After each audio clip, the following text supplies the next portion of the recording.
Full Melt Show is intended for a mature audience. It contains adult themes, adult content, and sometimes adult language. Listener discretion is advised. The Full Melt. Are you high? What are you talking about? This is the Full Melt. The Full Melt Show. A marijuana discussion about news, culture, politics, and lifestyle. FullMelt.com. Toll free. 844-420-TALK. 844-420-TALK. Coming to you live from the PetPain.com studios. Relentless as a dog with veins in his teeth. I am Steve Green. This is the Full Melt program. A little bit bell rung today, admittedly. The bell has been rung. What do I mean by that? Well, there was a bit of a car crash today. A small accident. It wasn't anything that was earth-shattering. It was windshield shattering, for sure. I did get slightly cut. Making a big deal if I talk about the cut. It was really... the only reason I even want to talk about this just a little bit is to vent maybe for a second, because it just happened not long ago. A little bit late getting on the air today. Normally we're on the air at 7 o'clock. This kind of pushed it forward a little bit. This vehicle that I'm driving on behalf of a friend of mine, I dropped her off at the airport with this vehicle, and she took off on a European vacation, extended vacation. She left me in charge of the vehicle, gave me some gas money because there wasn't any gas left in the car. I get in the car after, she takes off from the airport, back onto the plane, throw some gas in the car, get on the expressway, nearly get to my exit, which is about a half an hour away. When whoop, smash, the windshield is smashed by the hood, which flew up.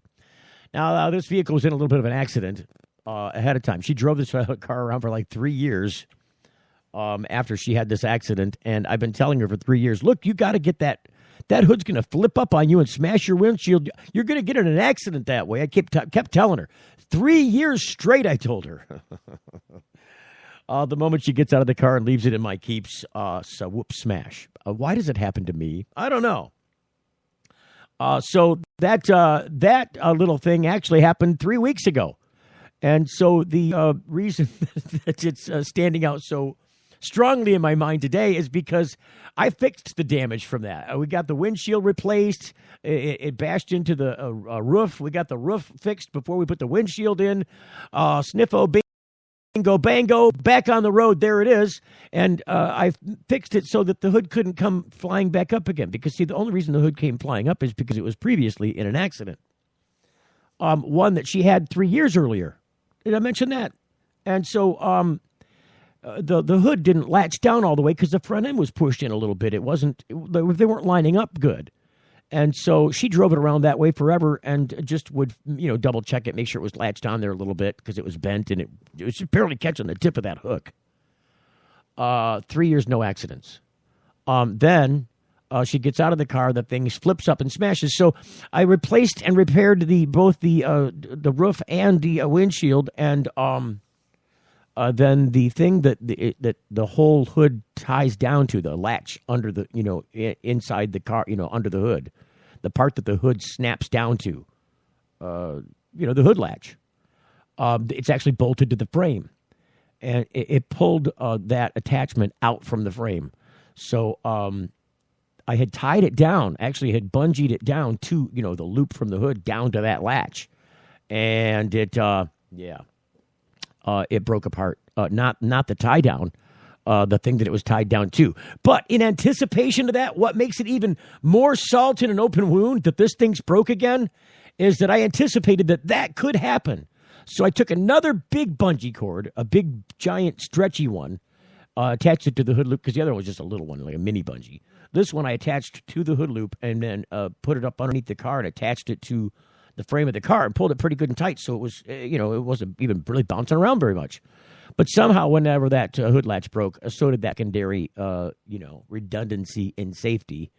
It smashed the windshield and probably bashed in the roof again. Anyways, so hopefully 3 times not the charm, because twice is bad enough, I would say. So I don't know. I was a little frazzled today, just getting on the air. sometimes it's hard to move forward past stuff unless you get the elephant in the room out of the way. And that thing is an elephant for me. So we're still doing the program live from the petcampaign.com studios. And I got to tell you, I put this little piece on the air on a previous show, just leading into the show because it had happened recently. And it's a young lady. Her name is Ginny Hensey is her name. And she was testifying, and this kind of went viral, and this is why I put it on the front of the show, because, this is what everybody was seeing in this virility. Was this testimony, and admittedly, I cleaned up the audio. So just in full disclosure's sake, for the sake of time, because it was a much longer piece. I think it was like 4 minutes long. I cleaned it up and made it like 3 minutes long. But I really didn't change any content. I didn't take anything out of context. I just edited for time. Just took some spacing out, some unnecessary verbiage. But so I played this piece the other day because this woman was testifying before the House Judiciary Committee in Michigan that. And the bill, by the way, that they were testifying about was or in favor or against public hearing was a bill designed to modify Michigan's forfeiture laws. And, I think they've been trying to do this on the federal level. Other states have looked at this.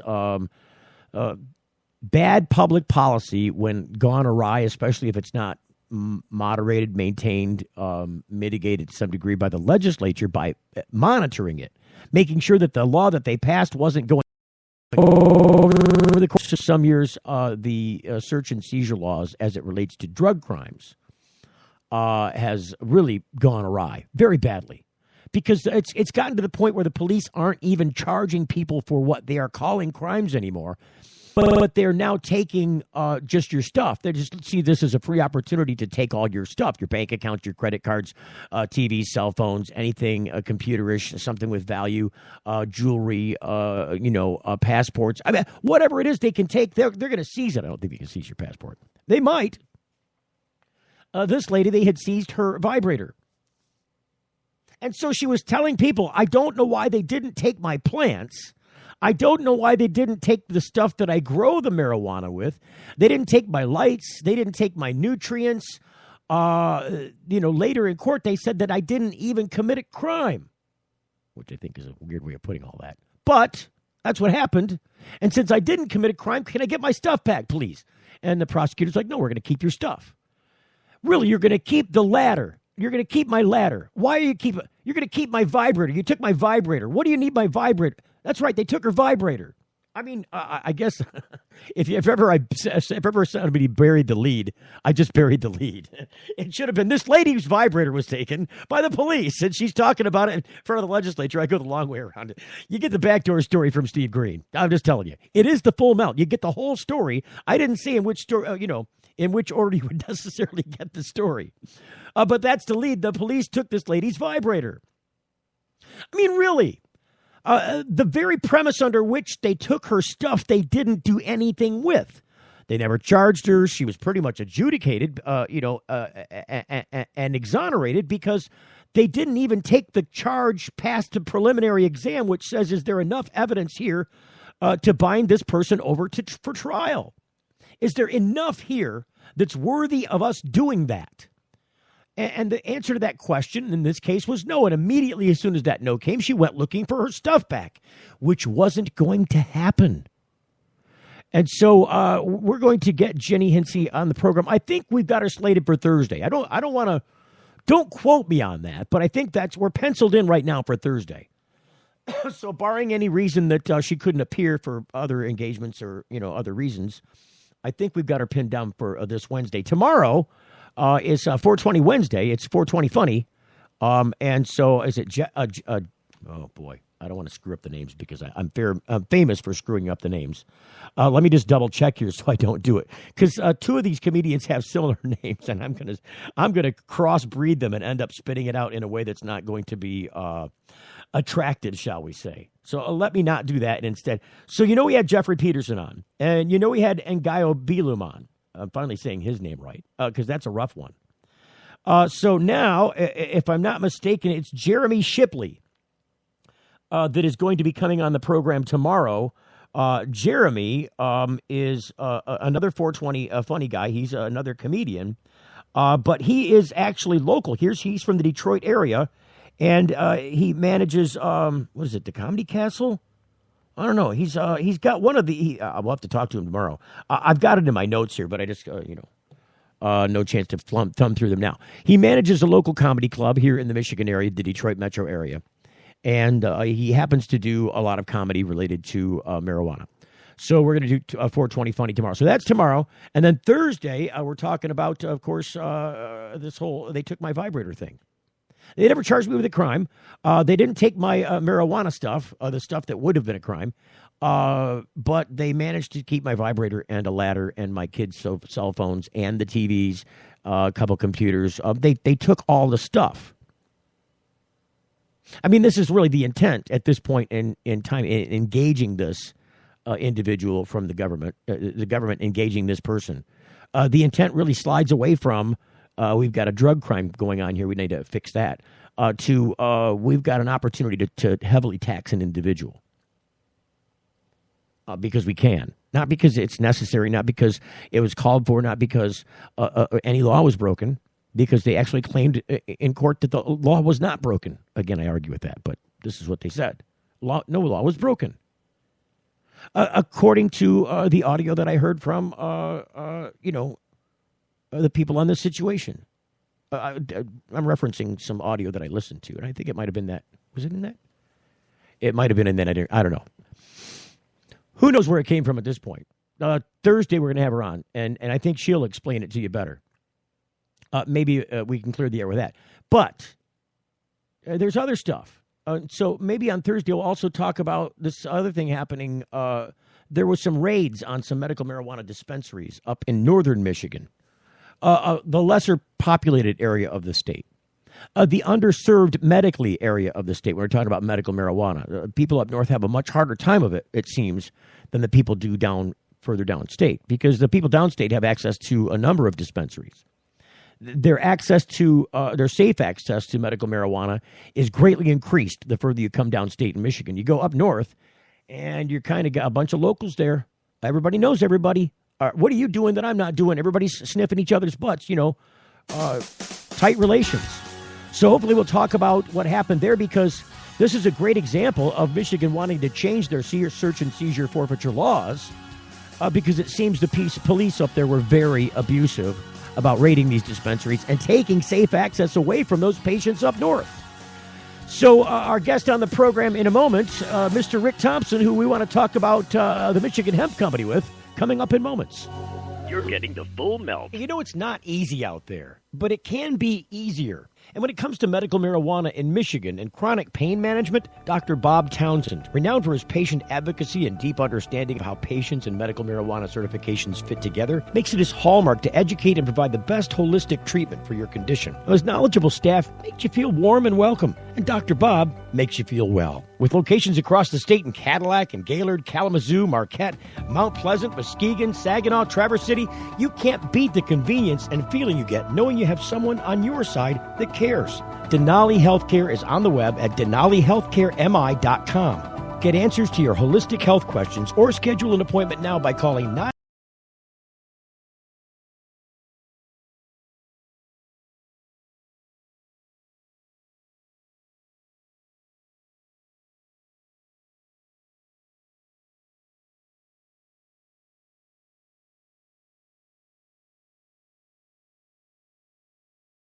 Nothing to hide, Canalock offers discreet and effective storage solutions.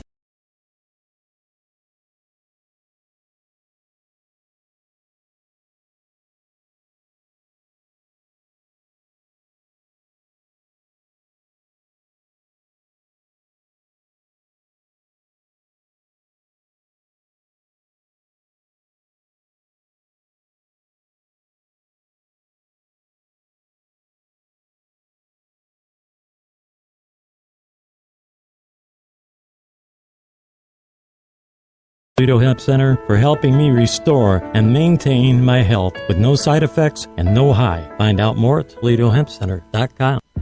This summer, Discover the one place where your family will create unforgettable memories. Welcome to Jurassic World. Welcome to Jurassic World. Welcome to Jurassic World. Welcome. Welcome to Jurassic World. Rated PG-13.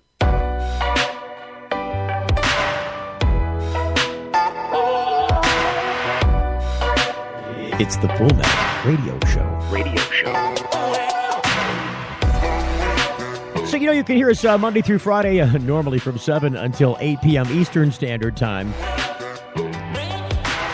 And you also know that we talk about stuff as it relates to the nation, entertainment, news, information, lifestyle. This programming all surrounds marijuana, medical marijuana, cannabis, hemp. Excuse me, whatever you want to call those things, that's what it is. I am not smoking cannabis right now, but I do have a cigarette.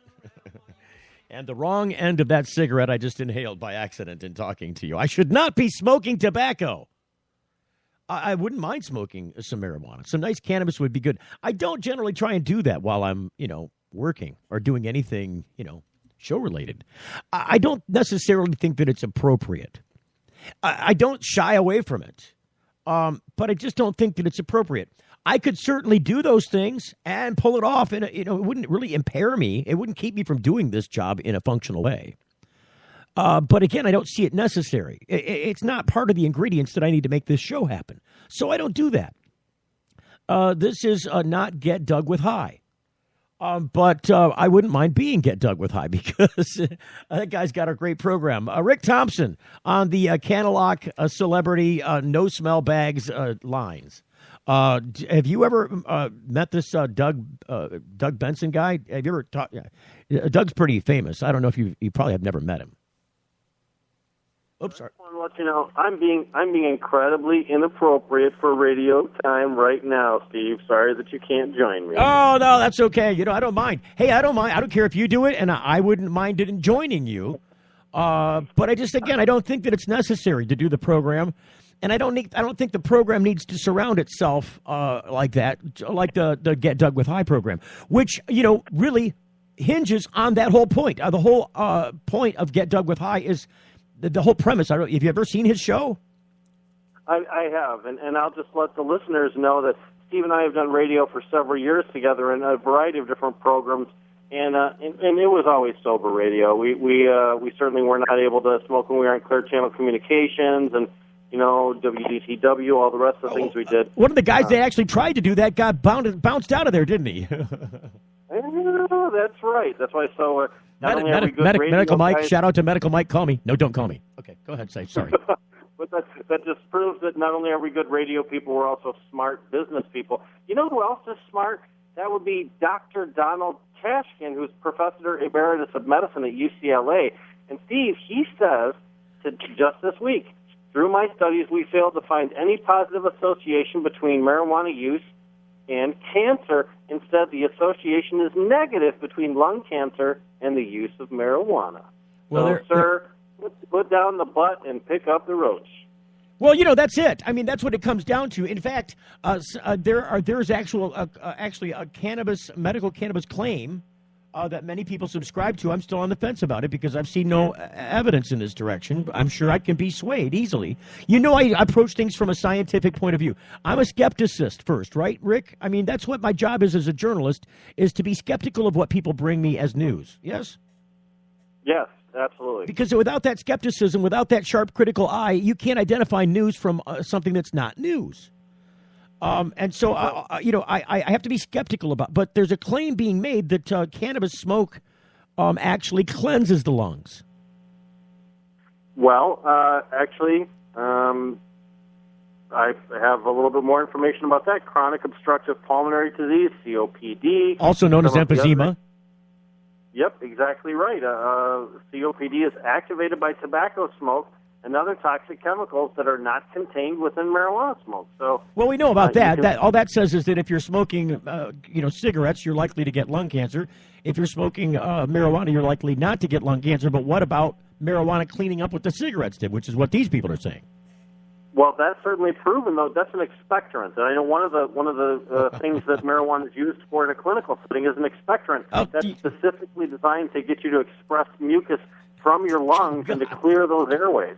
I'm gagging already. Expectorant. Expectorant. You're getting it in my eye. Anyway, wow, so that's not something guys normally say to me, but no, it's cut it out, Rick. You know, I can't get you on the phone like Jamie Lowell. You're loaded up with jokes before I even get you here. You've got a 6-shot ready to go, just in case. You got to slide one in. Look, there's the target's available now. Kabang! Yeah, well, here's another one. I have this T-shirt that's not doing me any good. It says, "I'm with stupid." I think I'm going to wear that and stand next to Chris Christie, the New Jersey governor who wants to become president of the United States of America. He said this week that if he becomes president, he was going to roll back that legalized marijuana stuff in Colorado and Washington. We're going to reinstate federal prosecutions and go right back to the way it was before. Well, you know, what amazes me about all of that, and I think you're right with the shirt that says "I'm with stupid." You might want to wear that shirt next to his Caitlin Christie outcoming. Did you see that, the picture with the baseball garb on? Where he's got the camel toe, the male camel toe going on? Oh, wow, no, and I don't want to either, Steve. Dick. Look. I'm 49 years old and I'm saying dick. Oh, my God. Look, it's just awful. You know, that photo is not glamorous at all. That's all I can say about it. It doesn't sound like it. So what amazes me about somebody like Chris Christie, who's he's another George Bush, isn't he? Shooting from the hip. I call him like I see him. Yeah, but you know what? George Bush has kind of a homespun folksiness, and you could look at George and say, well, he's just too stupid to realize what he said. But when you look at Chris Christie, all I see is fat guy in a little coat. That's all I see is, van down by the river. That's what I see when I see Chris Christie. He is a guy who is smart enough to know that he's doing something not very bright, but does it anyway because it's truly and honestly how he feels. And although I can respect someone that doesn't try and hide behind what the media machine tells him he's supposed to say, I don't think we should get behind anybody that says the things that this guy believes. Yeah, well, here's the thing that I never got to the point about. Here's what amazes me. Because aside from Chris Christie's enormity, which it does amaze me, he also, but, it's not just his body that comes in enormous. So does his personality, doesn't it? I mean, it's a very enormous personality. And used properly, he would make a charming individual. And in fact, I would say that he's charmed a lot of people from the left over into the middle somewhere, and maybe a little even rightish, because he can be very charming on certain things. But what amazes me about Chris Christie is that he's extremely right-wing. He's a very right-wing Republican candidate for president, announced. And despite Bridgegate and all that it brings to the table, from a negative standpoint, from the things weighing Chris Christie down, like he needs anything weighing him down, you've got this ugly point of contention riding against the populace of American culture that says, look, over 50% of the country believes that cannabis should be, legal. And how can you, as a guy who's got to live by the polls and get those people to vote, come out as a candidate in the primary election and say, look, I'm against something that most of the country is for? That's what amazes me. Why would he do that? What sense does that make?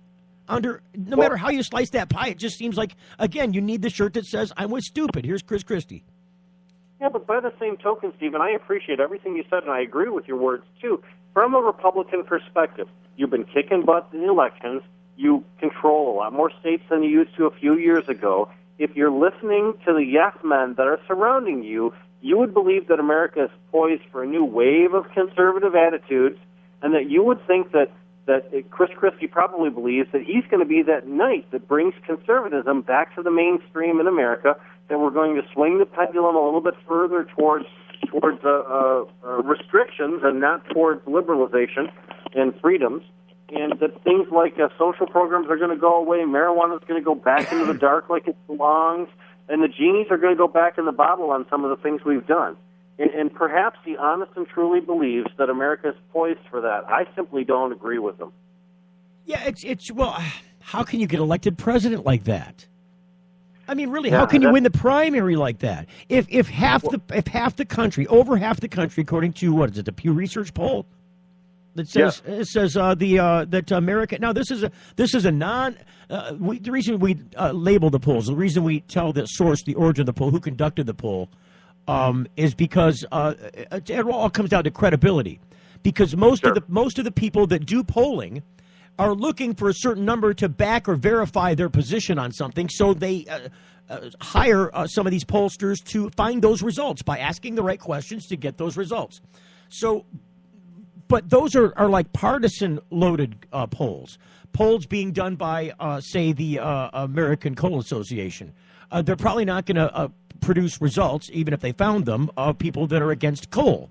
They're going to, show the results that people think that coal is a good thing. So all I'm saying is that those polls are paid for by special interest groups, oftentimes. Right. So your point is, when you find somebody like Pew and like CBS that doesn't have a bias, right, like a journalist or a nonpartisan, right, a watchdog group or those kind of people. Right. Then you've got somebody who's got no political line to toe. They're standing in the middle and they're saying this is the issue, and we want to know what America thinks about this.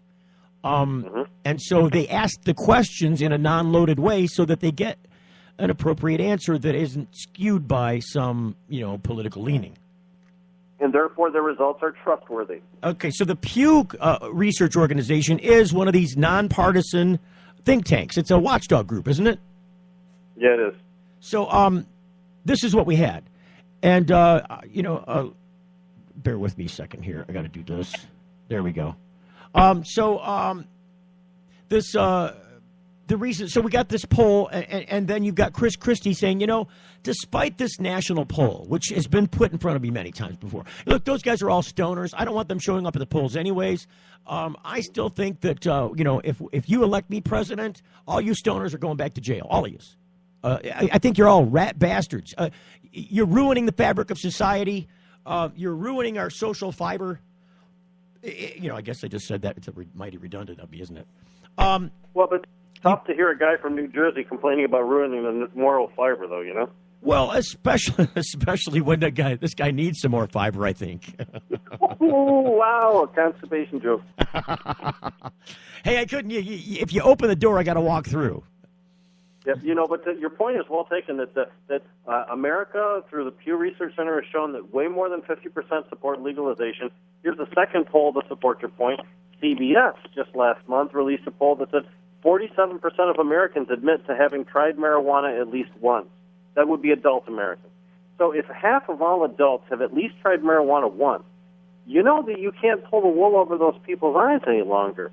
That when you try and say, crazy stories about what cannabis is going to do to people and how it's going to eat your face and you get addicted with the first puff, folks don't buy the lies anymore. So they have to come because up with new things. They've become exposed to it enough that you can't lie about it for somebody from... Look, I could tell you that that this sock at night, when the light goes out, this sock is going to turn into an evil demon ghost, and it's going to come and slit your throat in the middle of the night. If you didn't know any better, you might believe me. But if you became familiar with socks in the dark enough, you probably would not fall for that trick. Well, thanks, Steve. Now I have a new phobia. Wow. I hate socks now. Oh, my gosh. Well, am I not drawing a good analogy? Because it's easy to be afraid. It's easy to be afraid of something if you're not familiar with it. It's easy to be told that something is the truth about something if you don't know any better. Yep. And it's also when you've had experience with your own body, your own mind, you saw it with your own eyes, you felt it with your own body, then no one can lie to you about what that is any longer. So the government has to change the nature of the deception. If it's no longer drugs are going to kill you or drugs are going to wound you, now it's drugs make you an addict or drugs are bad for society. And we see things like we have in Commerce Township here in Michigan, where you have an ordinance that's being proposed where you want to try and restrict the ability to grow marijuana in opposition to Supreme Court rulings and to Michigan medical marijuana specific language. And that's just an effort to to dial back on some of our freedoms, and that's not going to be successful. And I'm just going to quote a legal reference that much of the rest of the country is not going to be familiar with, but it's People v. Wyoming, isn't it? No, it's City of Grand Rapids. What is it? Isn't it People v. Wyoming? Wyoming versus Turbeek, John. Turbeek, that's right. Wyoming versus Turbeek. That case, doesn't that preclude these people from creating this law? Isn't it a waste of time to create this law? Don't they see that Turbeek trumps their initiative? It certainly does. However, you've got a system of government that wants to stay the same.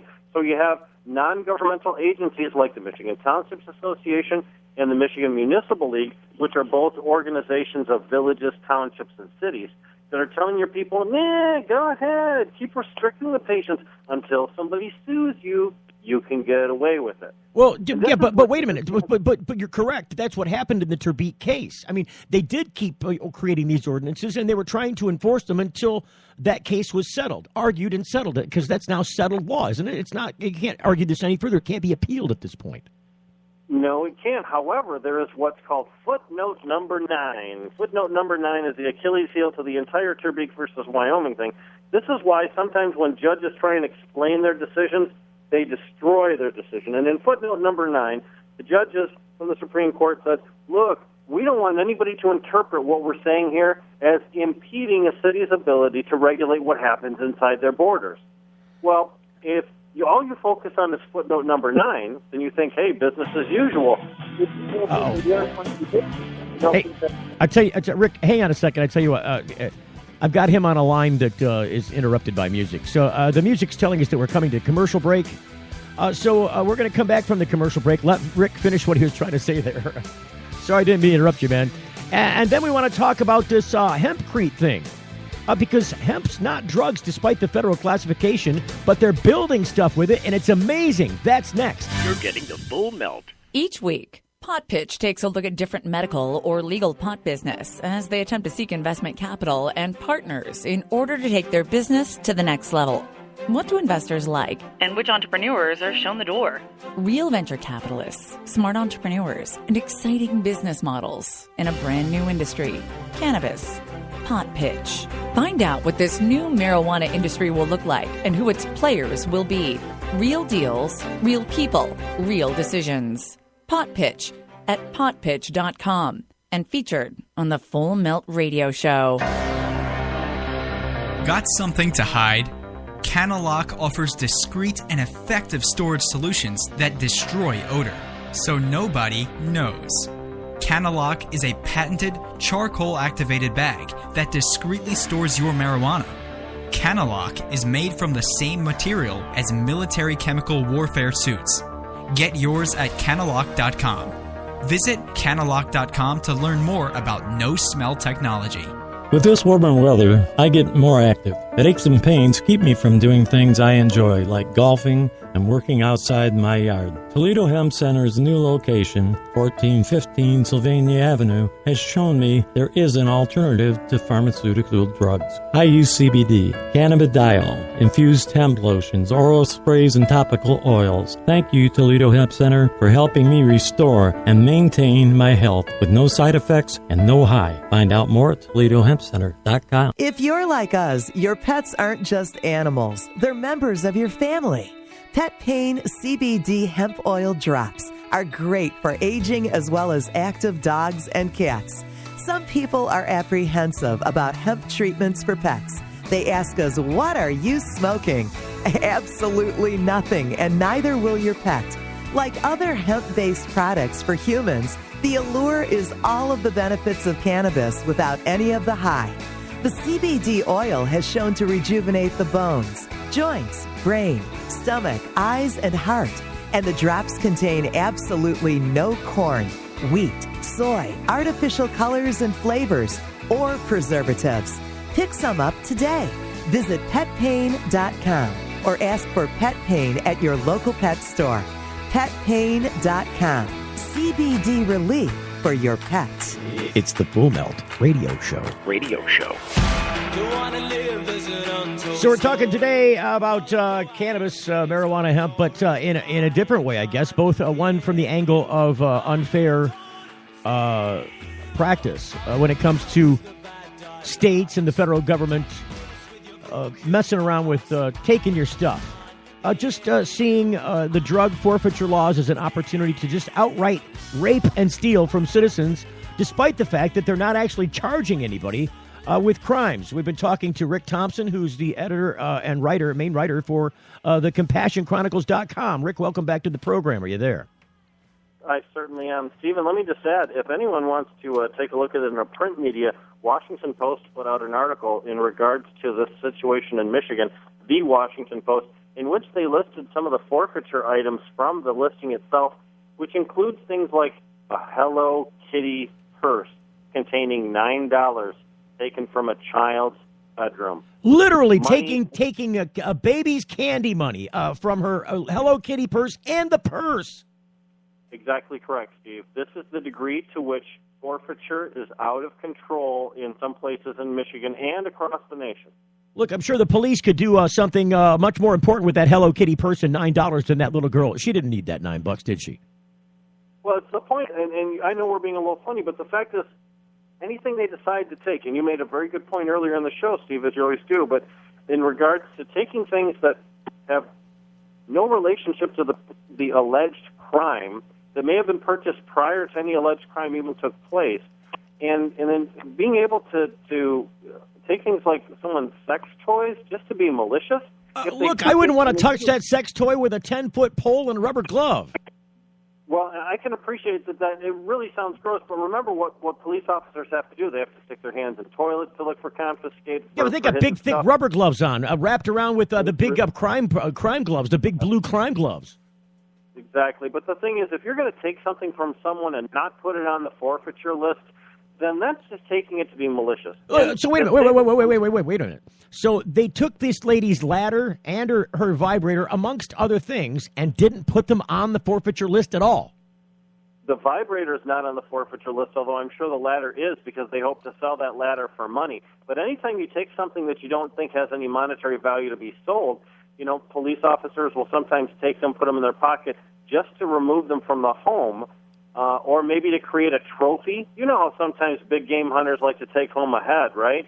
Well, if you had like a trophy case of all the people that you raided, and you took something personal from each one of their homes because that's what you think you can do because you're a cop. Hey, you see these number one Air Jordans from 1980 whatever? Yeah, those are my kids now. Thank you for the graduation present because I needed one of those. No, it happens all the time, and in fact, we had video here in Michigan in Monroe County, where a couple years ago, where the police officers were caught on video saying things like, "Yeah, so-and-so needs this drum set, and so-and-so's going to want those speakers for his basement," and blah blah blah, talking as if they were going to take them directly from the citizen's home straight to their own personal residence, like they owned them already. So we see that as a consequence of absolute power. So. Moving along, I wanted to talk about this wonderful event that you went out to this weekend, because originally I think we had planned to do maybe a broadcast out there for surrounding this, because it had that much importance attached, really. You were out in a little town in Michigan, way out in the boony sticks. Saranac? Is that the name of the city, Saranac? Saranac, Michigan, Saranac. Just west of Grand Ledge. Yeah. It's got that French. Saranac. So we all sound like Marie Chevalier. So no, that's a dirty Marie Chevalier. That's the only thing I know. That's the twisty mustachy Marie Chevalier. So you were out there with the Hempcrete project, right? Project Hempcrete. Yep. Absolutely. Go ahead, Steve. What is Hempcrete? It sounds like what it is, isn't it? It's concrete made out of hemp. Well, it's similar to that. Hempcrete is a binding substance similar to concrete that's useful in creating things like walls and floors and the decorative stone. Now, Hempcrete is just a product name for something that's created from hemp herds, which are the inner portion of the hemp stalk itself. It's combined with just two simple ingredients, lime and water, and it creates a natural adhesive that's far superior in chemical composition to some of the cements that we have, because it's not dirty. It's clean. Everything involved in that comes right from the soil and can go right back into it. It was a wonderful experience. Look at this on the phone here. This is This is Joe Brown. Now, Joe Brown, hey, I'm glad you were able to call, Joe. Are you? Hey, how you guys doing? It's nice to hear your voices, Rick and Steve. So, listen, Joe is kind of the head honcho behind this project, aren't you, Joe? The thing that Rick's talking about now, the Hempcrete. So the Hempcrete project, he did a back wall to our basically a storage area under the energy building. That's where we'll be storing our batteries for our off-grid solar system power unit. So wait a minute. So you're on a farm out in Saranac, Michigan, and you're creating a building for your farm. Is this what's going on? Yes, sir. It'll be a storage unit for our energy, and then also we'll store other stuff in there, like we'll dry our herbs that we put into our tea and sell globally. So you're completely off-grid with this farm? Yes, sir. So you're not attached to the electric grid. There's going to be batteries in there storing electricity from some solar panels that are going to be on top of the Hempcrete building. Yes, sir. There'll be solar panels, and next year we'll be pouring a nice little dam in and adding a water wheel and basically operating on 3 kilowatt system here that's off the grid.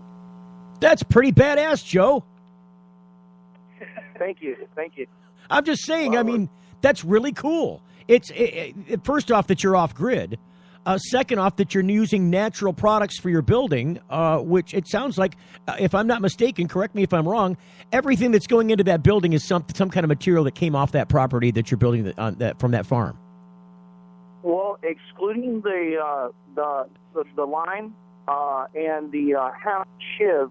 The hemp shiv is from South Carolina, and the lime is from South Carolina. Okay, and so, so they package this stuff with the Hempcrete stuff? Does this come as a mix, or how does it work out? Well, the system that we used this weekend was from a company in South Carolina, and it's a test product. What we're doing is we did a trial with it, and its main purpose is to go into places like box stores like Home Depot or Lowe's or stores that are familiar like that, where you can walk in and grab pre-packaged units of Hempcrete and a bucket of this and a bale of that and a bag of this, and you're out the door, and you know how many square cubic feet of Hempcrete you have. And that's what we tried out this weekend. And I did one wall for research and development for this company, and we'll keep everyone posted on how it works out. This substance, this material is supposed to have great R factor value, doesn't it? R factor, for those who are not familiar with construction code, talks about how much resistance to the outside weather you have, how much insulation factor there is. Well, typically a house is 18 R18. Our walls that we built today or this weekend are between 27 and 30 R value. And the difference being basically the material, the construction material. Well, in a traditional home, you're going to have waterproofing, drywall, insulation, 2x4s, all of these materials that are not renewable. And our project, everything is off the property or it's a renewable resource. Right, but what I'm talking about, the difference in the R factor, though, between a standard construction and what you're building is primarily in the materials, which is the Hempcrete, yes? Oh, yeah. Okay, I understand. Yeah, so with traditional building being about 18, R18, we're almost double if we hit 30. And I believe we'll be at a value of 30. And that's because the Hempcrete is a cellulose material, and it's very fluffy, yet it's rigid and keeps the heat out or the cold out. It keeps the temperatures maintained with the walls. It's amazing. The material, Rick can tell you this. Rick was here. We take the Hempcrete blocks, we put them in the fire, we heat them up to 1,800 degrees till they're glowing red, and you can actually pick these blocks up on the opposite side of where they're glowing, and there's no heat transfer whatsoever. Wow, this sounds like this sounds like a lot like one of those. What is it? They call it aero gel or whatever. This or the same thing that they put on the bottom of the space shuttle tiles. Well, it's not I guess the fireproof or the heat properties or heat resistant properties would be similar, but when it comes to space shuttle, it would actually be a composite instead of a Hempcrete material with lime. It would be something with a hemp plastic in that incident, or maybe even a hemp ceramic.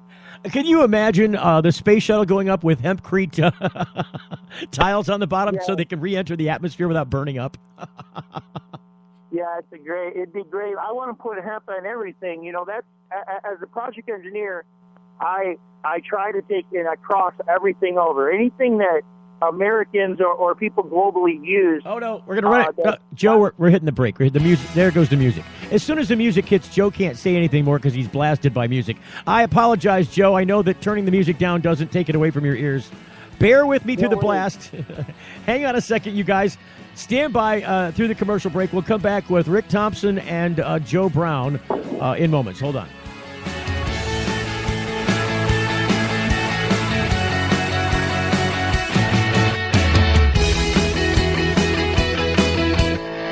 You're getting the full melt. Got something to hide? Canalock offers discreet and effective storage solutions that destroy odor, so nobody knows. Canalock is a patented charcoal-activated bag that discreetly stores your marijuana. Canalock is made from the same material as military chemical warfare suits. Get yours at canalock.com. Visit canalock.com to learn more about no-smell technology. Each week, Pot Pitch takes a look at different medical or legal pot business as they attempt to seek investment capital and partners in order to take their business to the next level. What do investors like? And which entrepreneurs are shown the door? Real venture capitalists, smart entrepreneurs, and exciting business models in a brand new industry, cannabis. Pot Pitch. Find out what this new marijuana industry will look like and who its players will be. Real deals, real people, real decisions. Pot Pitch at potpitch.com and featured on the Full Melt Radio Show. Imagine a world where patients can use marijuana like any other medicine. The Marijuana Patients Organization challenges the status quo by helping our neighbors to enjoy a better quality of life. Visit the MPO at marijuanapatients.org and enjoy informative articles, engaging debates, and information about treatments, doctors, and dispensaries in your area. Over 50,000 people have registered at marijuanapatients.org since 2010. Join us at the Marijuana Patients Organization today, marijuanapatients.org. It's Steve Green for the Sweet Leaf in Flint, because now getting safe access to medical cannabis patients in Flint, Michigan is never more welcoming. Presenting the Sweet Leaf, a brand new patient experience bringing 12 carefully selected caregivers housed in 9 separate offices to distinctly assist you with their knowledge and reputation for excellent patient care. Classes and training coming soon in the large community room. Check it out in person, 400 South Door Highway, or call 810-259-2571. The Sweet Leaf Center in Flint, 810-259-2571. If you're like us, your pets aren't just animals. They're members of your family. Pet Pain CBD hemp oil drops are great for aging as well as active dogs and cats. Some people are apprehensive about hemp treatments for pets. They ask us, what are you smoking? Absolutely nothing, and neither will your pet. Like other hemp-based products for humans, the allure is all of the benefits of cannabis without any of the high. The CBD oil has shown to rejuvenate the bones, joints, brain, stomach, eyes, and heart. And the drops contain absolutely no corn, wheat, soy, artificial colors and flavors, or preservatives. Pick some up today. Visit petpain.com or ask for Pet Pain at your local pet store. petpain.com. CBD relief for your pet. This summer, discover the one place where your family will create unforgettable memories. Welcome to Jurassic World. Welcome to Jurassic World. Welcome to Jurassic World. Welcome to Jurassic World. Rated PG-13. It's the Full Melt Radio Show. Radio show. You know what I think is amazing about hemp is its amazing usefulness in purpose. I mean, you can use it just about anywhere. Rope and fiber and hemp products are abound. It's not just rope and fiber. They turn those fibers into cloth. Some of that cloth managing to, help our soldiers win wars in years past. They used to make mainsails out of hemp. I think they still do. It's just that they don't, the companies in the United States don't get to benefit from that. Back to the our phone lines are brought to you by Canalock.com. Canalock no-smell bags, so nobody knows. Back to the Canalock lines, talking to Rick Thompson and Joe Brown. Joe, you were talking before the break. Let me lock you in and get Rick in, too. You were talking before the break that about the Hempcrete and its R value. We cut you off. I didn't mean to do that. No worries. No worries. Go. You want to pick up from where you left off, or do you forget? Oh, I forgot, man. I'm an old stoner. I'm sorry.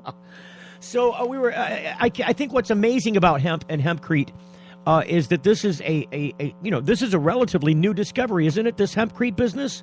Have people made concrete hemp before? Have they made this Hempcrete? Oh, this Hempcrete's been used for thousands of years.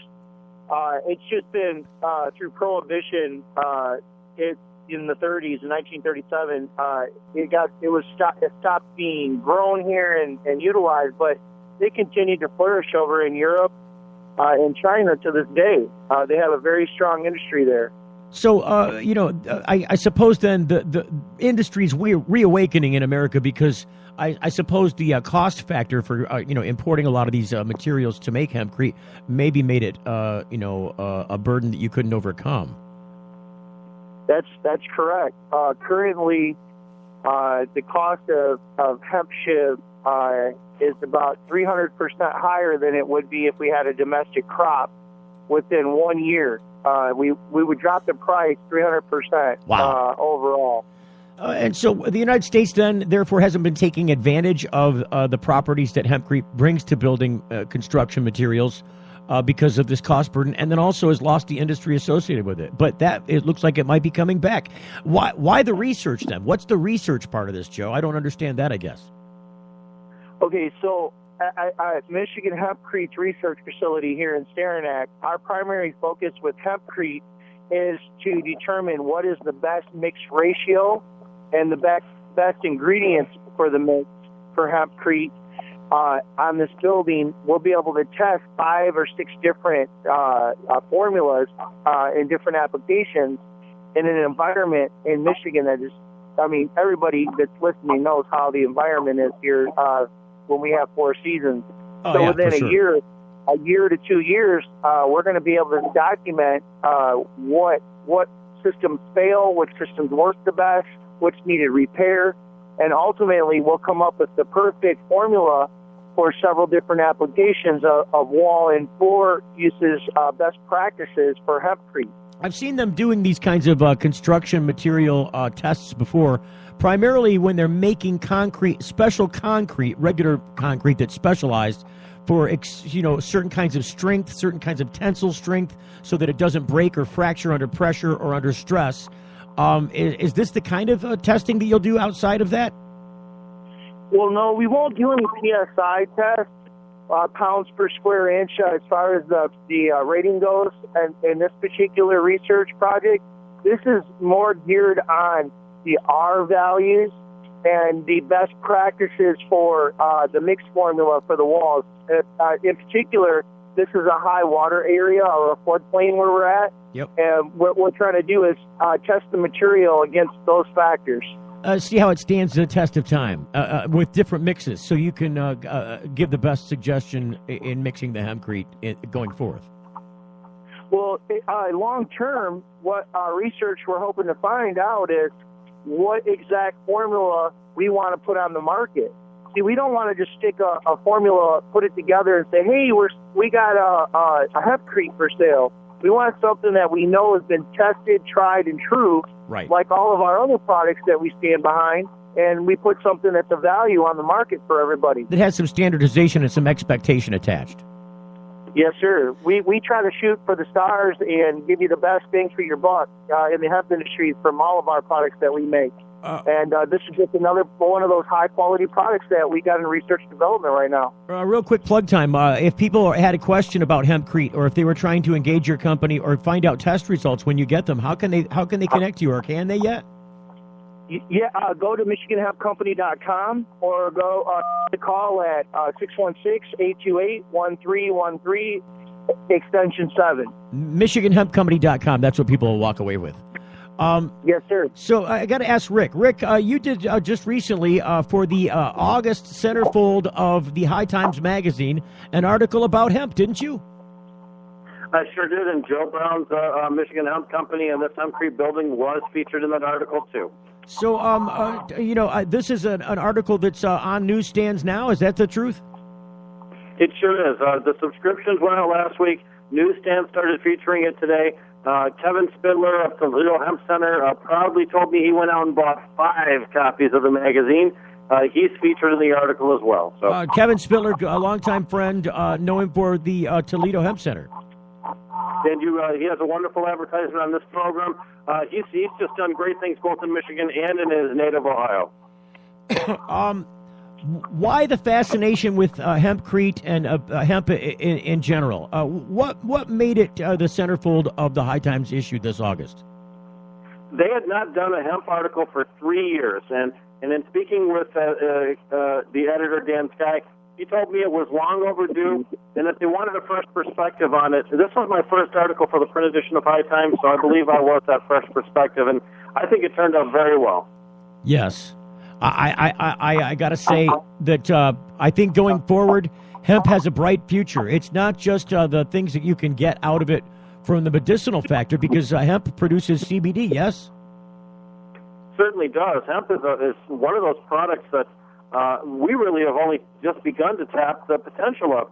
Joe's got a unique situation here, which is described in the article, where he's legally allowed by the DEA and the Department of Agriculture in Kentucky to grow hemp in that state, and then to truck it on up to Michigan for processing here.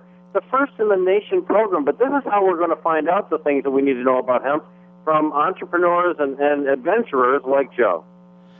Joe, what made you get into this? What made you lean into this? You're one of those you're not a prepper, are you? You're not one of these prepper guys that is digging out holes in the backyard and burying canned goods, are you? No, sir. I'm definitely not a prepper. No, I had some health problems and had heart surgery in 2009. I living in Atlanta. And long story short, I seeked natural medicine to get myself back in health. And one of the things that I chose to use was medical marijuana. And I myself don't like to be really, really stoned unless I want to, because I work a lot. So I got involved in researching hemp and got involved in a hemp breeding program back in 2009, and it took all this time, but here we are today in High Times, thanks to Rick Thompson, and we're about to open a hemp facility where we manufacture product that we ship all over the globe here in Lowell, Michigan. And what product is that? Is it a CBD extract product, or what is it? Our products are food products. Our products have CBD in them, but they're full spectrum. We even have THC in our products. We just have a federally legal limit of THC. We think it's really... Go ahead. I was just going to say, we've got only seconds left. I wanted to give Rick a chance to plug himself, if you know. Yeah, please. That's a dangerous thing to let me do on air, Steve. Real quick, you're running out of time. You're going to get hit with music. The CompassionChronicles.com, folks. Check out all our stories there. That was pretty fast.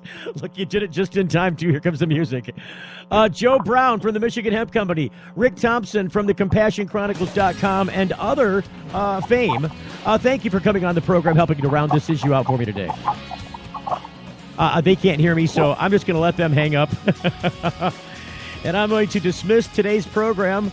Class dismissed. That's all I got to say about that. Tomorrow, 420 Funny Wednesday, Jeremy Shipley. The Full Melt Show, production of TFM Media.